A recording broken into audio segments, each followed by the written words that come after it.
Unidad 1. Tañimapunche Kimun. Mi sabiduría mapuche. Al kutuken tañipu trem queche. Escucho a mis mayores.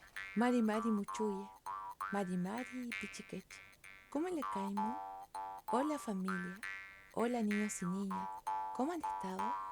Querida familia, reciban un cariñoso saludo en estos tiempos de estar en casa. Nos acompañaremos y aprenderemos a descubrir este conocimiento antiguo. El PPT a continuación ha sido creado para escuchar la palabra en lengua chezugún y su significado en español.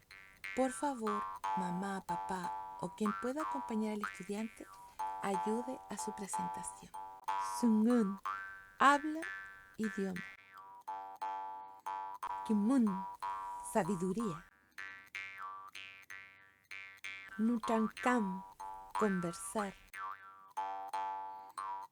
Asquintuñé, observe atentamente.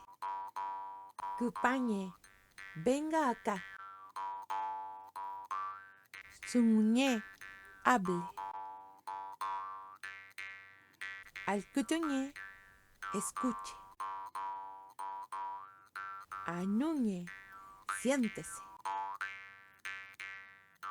Nehuentú, sunungue, hable con fuerza. Cantu, pehuayen, pichiqueche. Nos veremos, niños y niñas. Mañún, pichiqueche. Gracias, niños y niñas.